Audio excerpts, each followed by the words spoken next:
What has the ability to hold a grudge like a bitter sister-in-law? Democrats coming after JD Vance for something he said 3 years ago. Let's watch the clip that is getting everybody in a big tizzy right now. Joins us tonight. JD Vance, thanks so much for coming on. So tell us what, that was just a very short snippet of a much longer speech, and a really interesting speech that people, I think, should read. But what were you saying?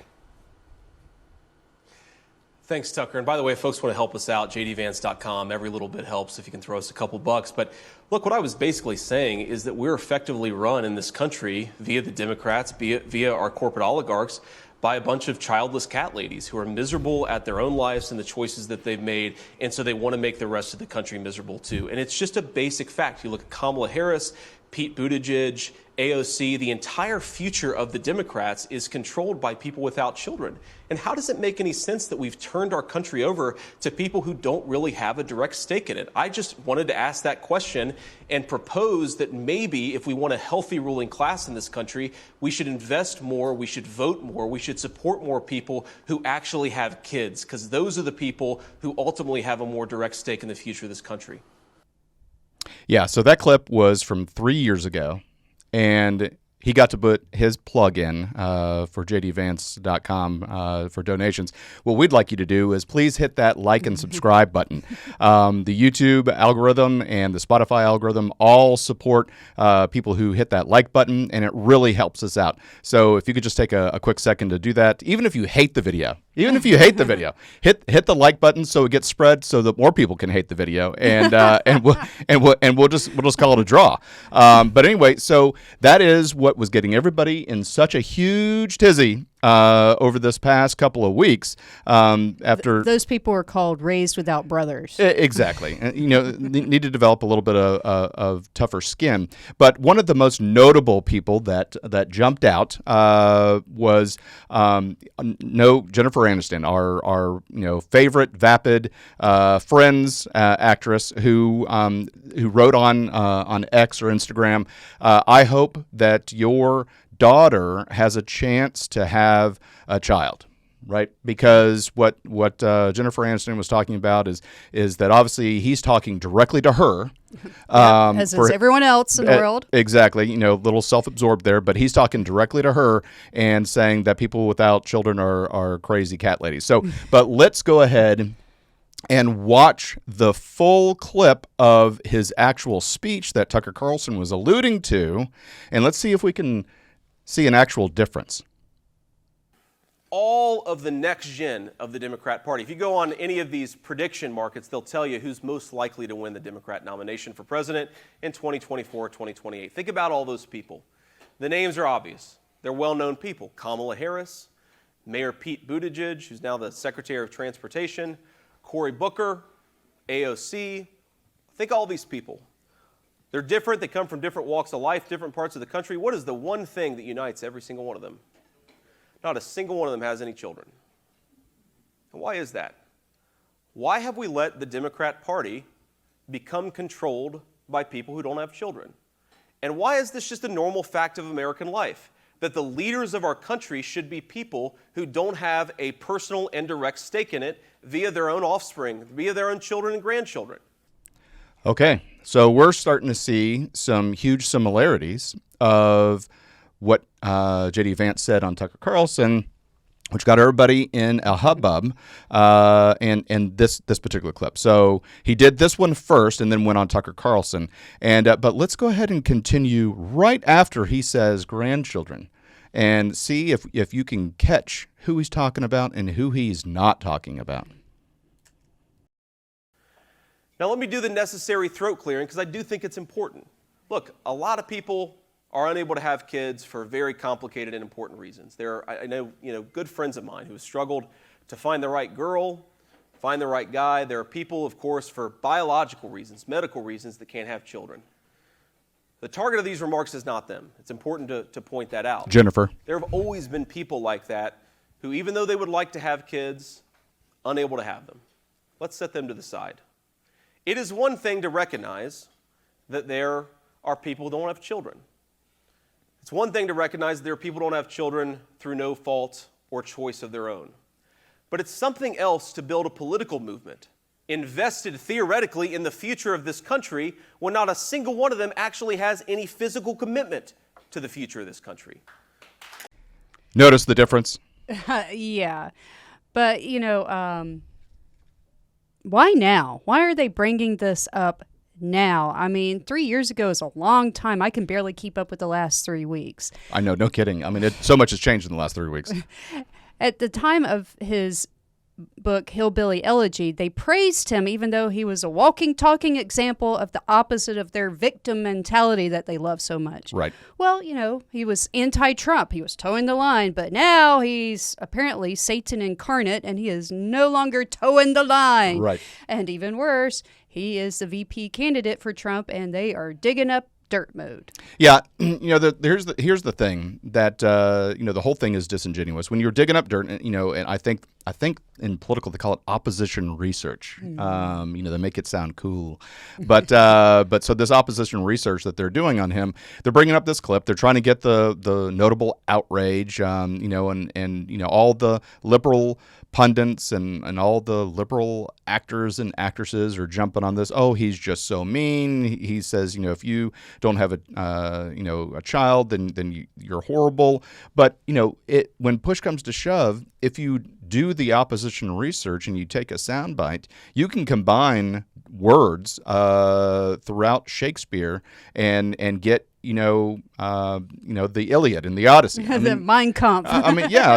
You can rearrange words as much as you want to, and the fact that they deliberately neglected to say that he did a call out to say if you can't have children, I'm not talking about you. I'm talking about the political elites that are wanting to have policy and they don't have any skin in the game. Right. Well, there has been plenty of backlash online. One Facebook post I saw said, Dolly Parton is from Appalachia, grew up dirt poor, worked her ass off. Dolly Parton helps kids read and takes care of her people. I'll take Dolly Parton's Appalachia over JD Vance's Yale Law School venture capitalist fascism every day. So let's pick this apart. Okay. Let's see, JD Vance was in the military, right? He was a Marine. He used the GI Bill so he could go to college and then go to graduate school to get that fancy law degree. He was in Afghanistan. Last I checked, that also counted as hard work. Right. Okay, and he graduated at Ohio State in 2 years, which is also hard work. He was not verify. Silver spoon fed. I can verify combat is hard work. Yes. So, to the person that posted this that I saw, how about you get off your lazy ass and try some hard work? Right. Also, fascist venture capitalism, those two things go very much in opposition to each other. So, I Wikipedia'd the meaning of fascism just to make sure I'm a little bit clear. Fascists have commonly sought to eliminate the autonomy of large-scale capitalism and relegate it to the state, meaning the government. However, fascism does support private property rights and the existence of a market economy and, wait for it, very wealthy individuals. Thus, fascist ideology includes both pro-capitalist and anti-capitalist elements, mainly concerned with building a strong national economy and being able to support a major war effort. Yeah, when you look at with that and the problem with our political discourse is that no one knows what the words mean. They're throwing. That's exactly right. They're throwing around buzzwords and to your point, they don't know what they mean.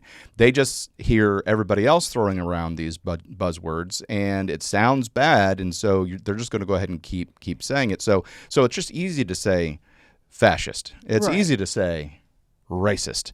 But when push comes to shove, you're not using these words in the correct context. You're just throwing them out because it's a name. You're just calling names. Yeah, you're just trying to shut down conversation and give yourself power. That's all it is. Now, I'm going to talk about Dolly Parton, though, too.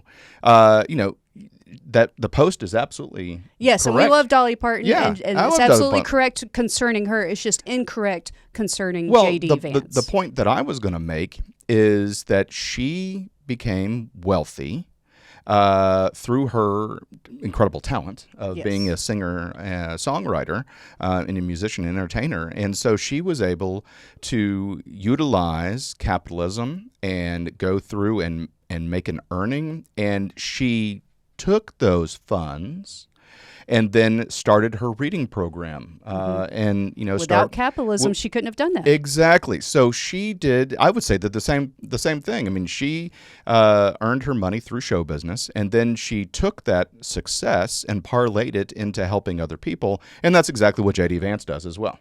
Yes. mean- he invested in venture capitalism, which is giving funds to small startups, meaning the little guy who is usually in technology or medical research. I mean, we have a lot of meds to thank for medical research.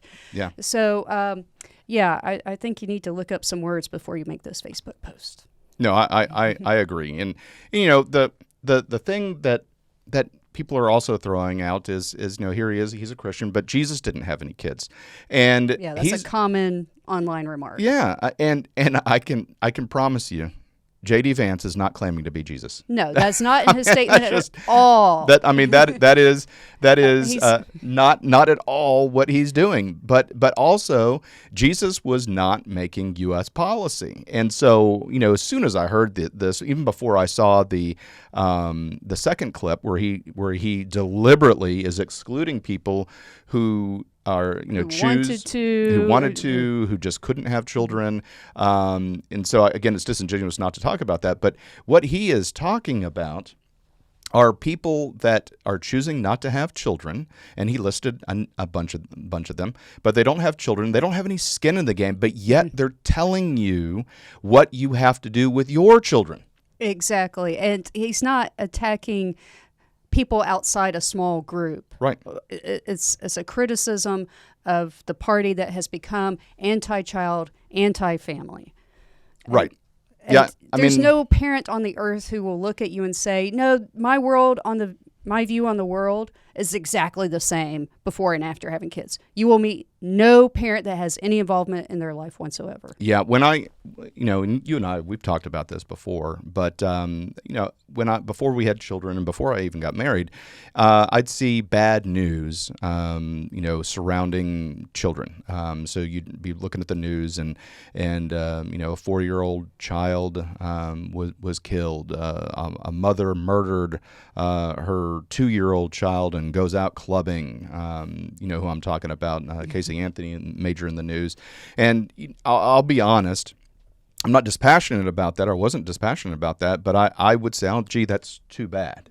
Right. That's too bad. Or you hear, read articles about human trafficking and kids getting kidnapped. Gee, that's too bad. Well, now that I'm a father and I have a son and a daughter, those articles affect me.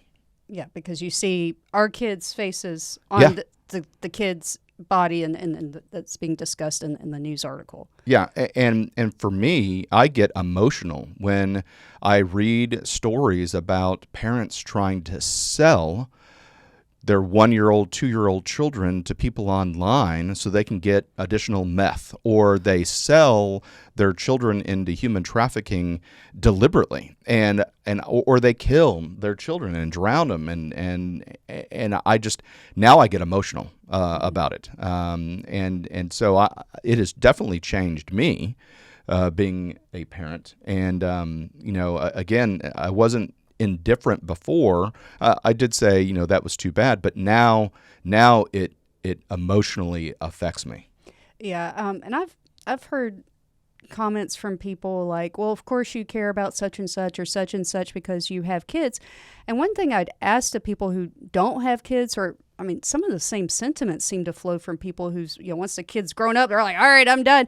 You should still care as a society, because who's going to pay for your Social Security? Which generation is going to be working at the nursing home and determining the quality of care you get when you get old and get into the nursing home? Those are second, third, fourth order effects that I think people should think about when talking about kids.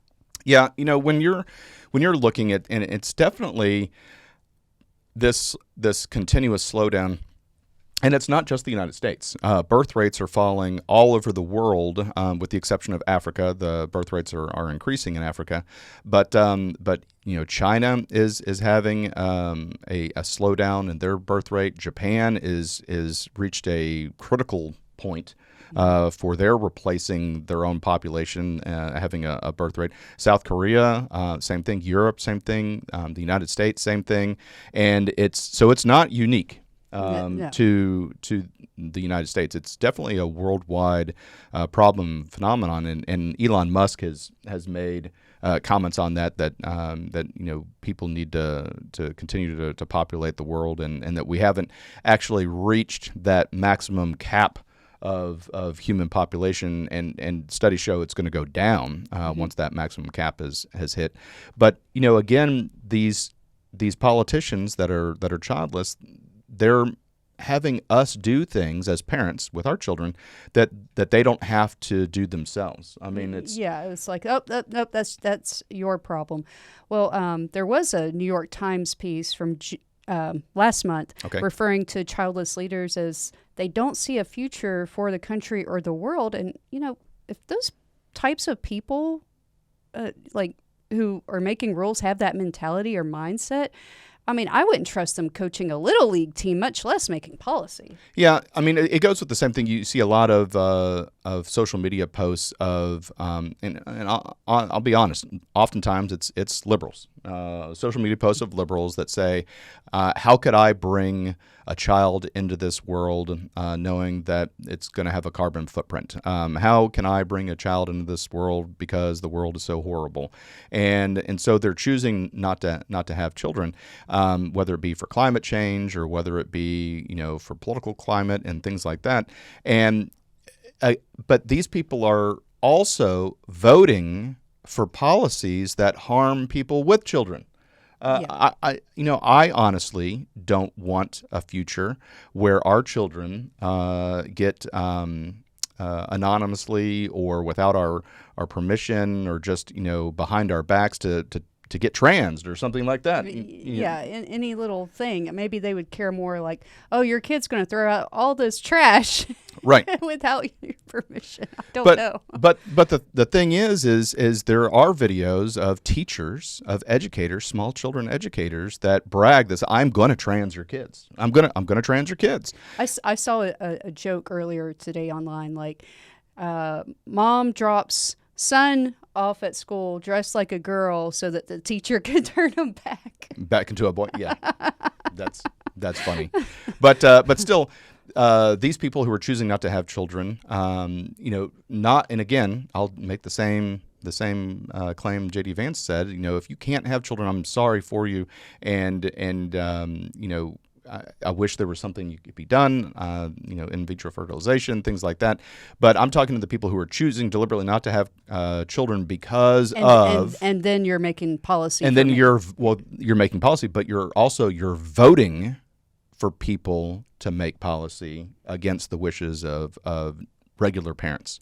The everyday Joe and Jane Smith who have children who just want to have their children do reading, writing, arithmetic, geography, all of the things, personal finance, governance, all the things that are important for an education, not any of the other DEI or any of the apologizing for your race or anything like that. Just the future needs to be education of the tasks that are required to be an adult.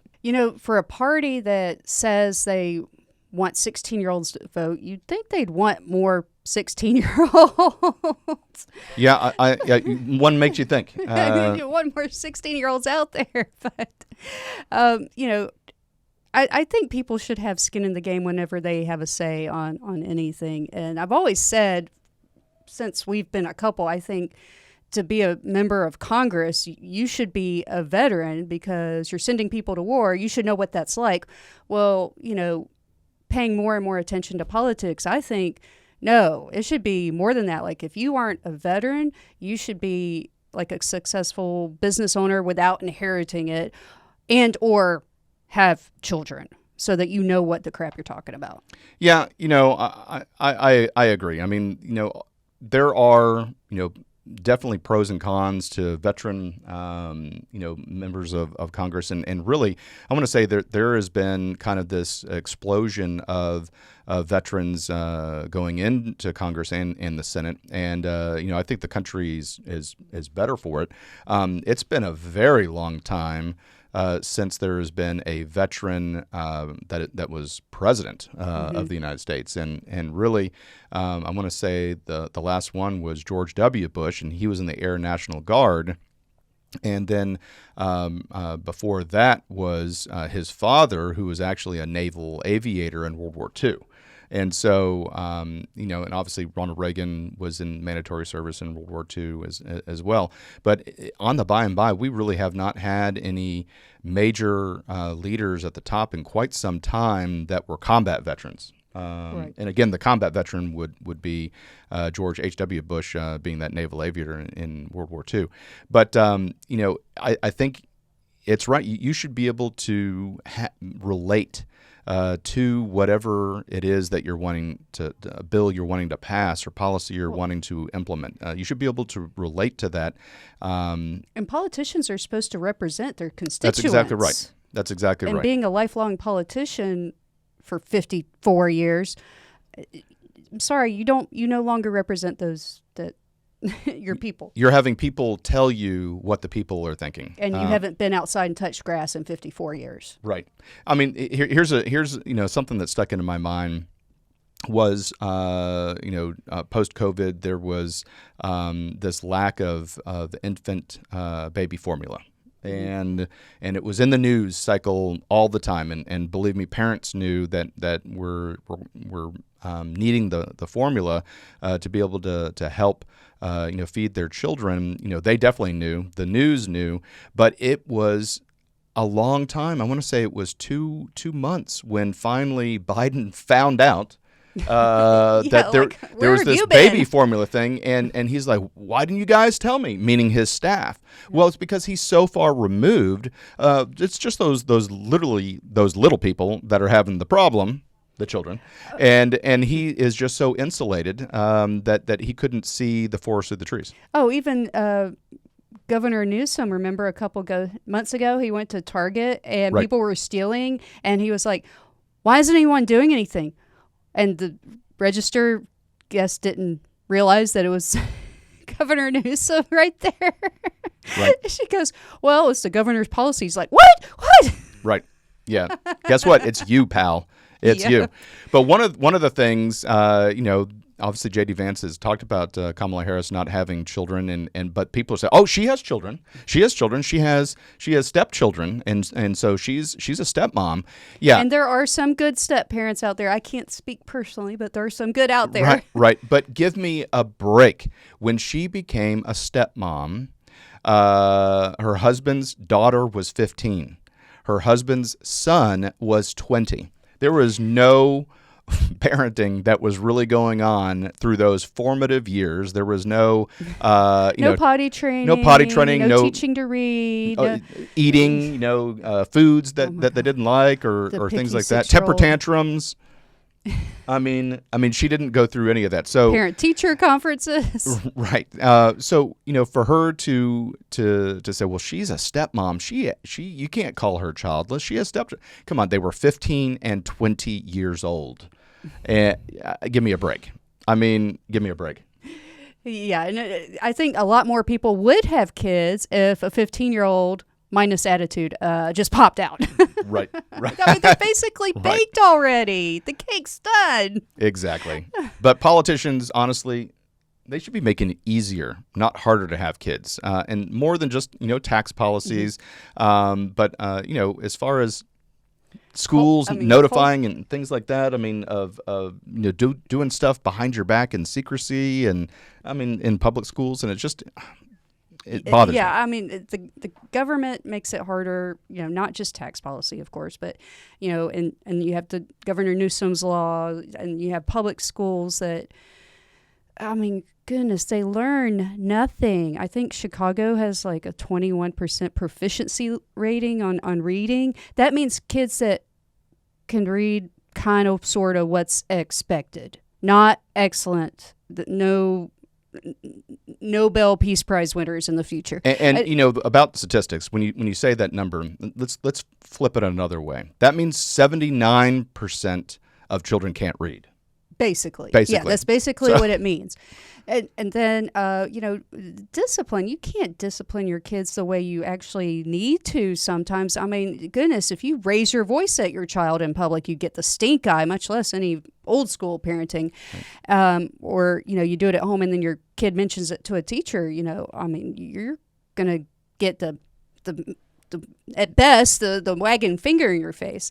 And then, you also have these building regulations and housing. I mean, the state of California has basically made it impossible for them to build more houses. Well, guess what families need? They don't need a one-bedroom apartment. They need a house. And then, the crime. I mean, I'm sorry, but do you really want to be vulnerable to all the crime going up when you have a baby stroller or car seat in your hand? You're not going to be able to fight anybody off. And then the healthcare is too expensive. I mean, I've mentioned her many times on this show, but I will keep mentioning it. The lady that does my eyelashes, she cannot afford to have health insurance for her 7-year-old every year of that child's life. She has to skip the premiums every other year. And she only has one kid. She can't afford to have a second child. And then, the government should be making it less expensive to have treatment done, like IVF. And the working world needs to be less hostile to working moms. I mean, there are plenty of moms that would love to be able to work maybe part-time, like, hey, I'll take a lower pay, but I can't afford to be a completely stay-at-home mom, And then just lower the cost of living so that people can raise their kids. I mean, hopefully be able to stay at home for the first year or so. Lower the cost of child care. Well, that was one of the big things. That was one of the huge things that the Biden-Harris administration, with all of the inflation making everything more expensive, it directly hurt parents, and consequently the second order effect is it hurts kids. Yeah, I mean, and daycare centers, I mean, their costs go up with food and rent and, the utilities, and so they have to charge the families as well. So all these people commenting, like the celebrities, are they playing victim or they just making everything about them? I mean, people like Jennifer Aniston and all these celebrities, I mean, they're like little 3-year-old brats, with parents just mowing all the problems down in front of them so they never have to face any challenges. And it just builds this world where they think everything's about them and I got to keep my name relevant or I'll lose my celebrity career. So just give me a break. Right. Yeah. When we have conversations like this, and again, the Democrats are using these little sound bites to attack JD Vance, but when push comes to shove, just like always, they're wrong, or they're providing an incomplete picture. And we have got to stop demonizing people like JD Vance, who grew up extremely poor and was able to utilize the military to do great and wonderful things and to do the things that he earned and use the GI Bill and go to Yale and start a business, venture capital business that helps other businesses start and or grow.